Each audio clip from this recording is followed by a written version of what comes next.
I caught up with Bhatt and Phillip Bernstein after touring Autodesk's LEED Platinum certified East Coast headquarters in Waltham. Autodesk has been located in Massachusetts for some time now and really committed to the state. We employ something like 225 people here in the state of Mass. We actually have a bigger employee base if you consider all of New England. We have another group of employees about that size up in New Hampshire. We're very committed to Massachusetts for a lot of reasons. One is the really vibrant, rich university system in the state, and the amount of computer scientists and technologists that it produces annually. It gives us a real feeder of employees, which we think is great. We also think that it's Boston as a city is so vibrant in the context of AEC building and infrastructure. The kinds of professionals and the quality of professionals here is really appropriate from a connection for our corporate headquarters. We're very connected to that community in the Boston area, and we often have customers out here into the facility and to our environment to really collaborate with them as we build our software and our technology. So Massachusetts is a very, very important place for us.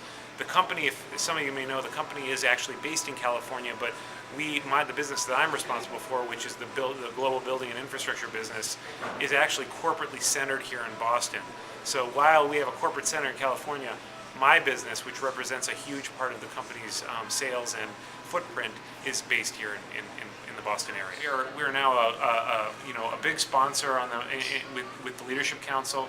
We really feel like it's a great venue for us to expose ourselves, but also to be exposed to other technology companies and the population at large. We're really pleased to have the partnership that we have with you guys.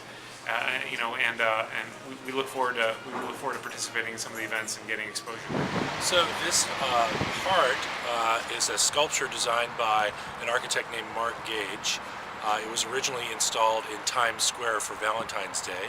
It was designed and fabricated using our software, designed in 3 dimensions, and then digitally printed and created as an object to celebrate Valentine's Day in New York. It was there for a few days.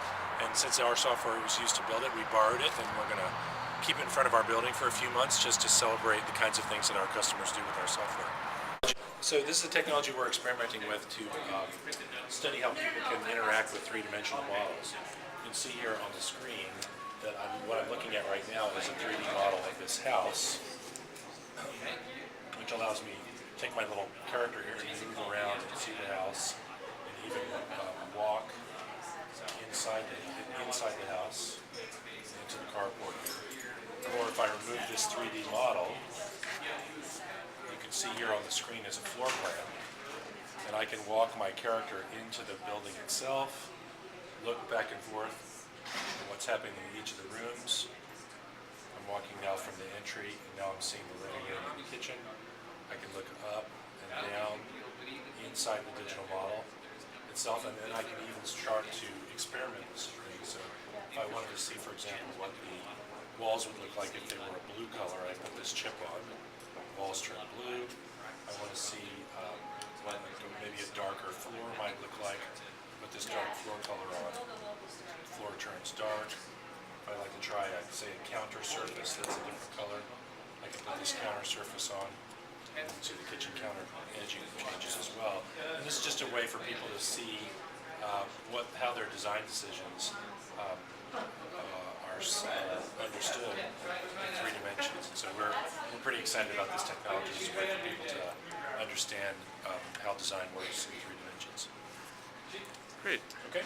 Sounds good.